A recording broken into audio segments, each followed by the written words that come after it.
Hi Bachelor Nation. This week I'll be recapping week 5 of The Bachelorette, which picks up right where we left off on week 4, right in the middle of the Luke S. and the Luke P drama. And I don't know about you guys, but I'm so sick and tired of Luke P. He makes every situation about himself. He is arrogant and he doesn't come off as genuine, and he has weird eyebrows, and I just can't stand anything about Luke P. So unfortunately, the drama between Luke S. and Luke P. came to a head, and although I do think Hannah did her best to sort of gauge where the real issues were and what was happening, eventually Luke S. got fed up and he sent himself home. So right before the rose ceremony started, Luke S.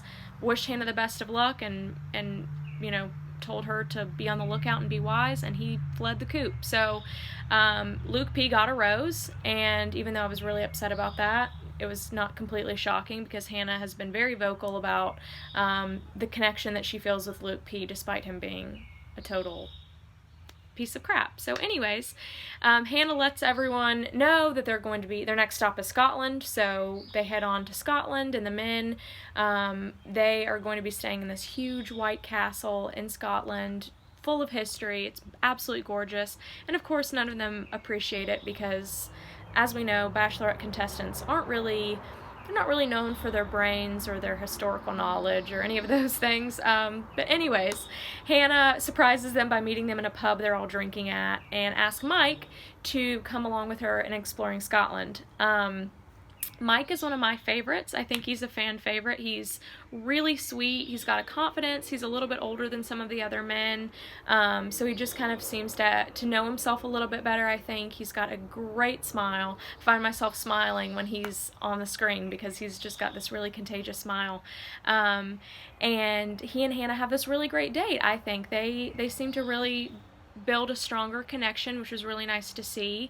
It's hard to tell whether or not he'll go far because Hannah does seem to like him, but she does have a lot of other great connections, so we'll see. But it was a great date. And the next day she takes the men on a group date. She takes them to engage in this faux Highland games, so a lot of testosterone is involved, a lot of axe throwing.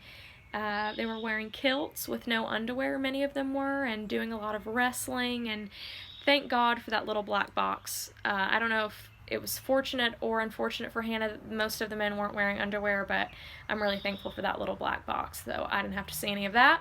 But anyways, Jed, which I believe is another fan favorite, he's one of my favorites, he ended up taking home the prize, a golden fanny pack, I think you would call it. He was the winner of the games, and that was his prize, and he seemed to be very pleased by that.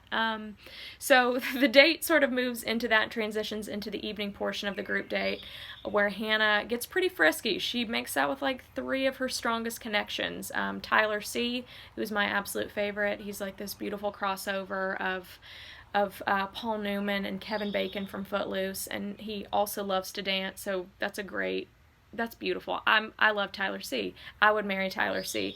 But she also makes out with Jed, and she makes out with Peter, and I'm really not a Peter fan. I know he's cute and he's a pilot, but he is just too nice. He is too nice, and I can't stand him. I really can't. So anyways, Hannah enjoys herself, and in some reflection after the group date is completely over, she realizes that everything went super smoothly and was a lot of fun, and could it be because Luke P wasn't there? I don't know. So the next day she actually goes on a one-on-one with Luke P, hoping to get some clarity and some answers and sort of break down those walls she feels like Luke P has, because she really does feel that there's a connection. So he meets her on this Scottish hillside. There are flowers, there are cliffs, it's gorgeous, and he ends up just kind of doing what Luke P does. He says a couple of arrogant things like he doesn't understand why the men in the house don't like him because everywhere he goes, people have always loved him, things like that. Hannah gets increasingly frustrated, walks away from the date, talks to the producers a bit, and that's pretty much that. So the night portion of the date continues on, same thing. Hannah is begging him basically to open up and be personal and honest, and he just can't do it. So we're left with this big Scottish cliffhanger because Hannah holds the rose in her hand and tells Luke P that she's not going to give him the rose. but we don't know if she sends him home because she doesn't say that, and the episode ends. So we're left with that big question, will she send him home or will she not? I don't think she will. I think she's not done with Luke P yet, especially with some of the promo videos I've seen of the later episodes. So I am praying to God that he will eventually get sent home. We need to come together and rally together, Bachelor Nation, and pray that Luke P goes home. But anyways, I don't know. There's something about him for her. So until next week, we are left with this Scottish cliffhanger. We will have to wait and see what happens next week. But thank you so much for watching this video, and I can't wait for next week's episode, and I'll be here Tuesday morning to recap it. So thank you, and see you guys next week.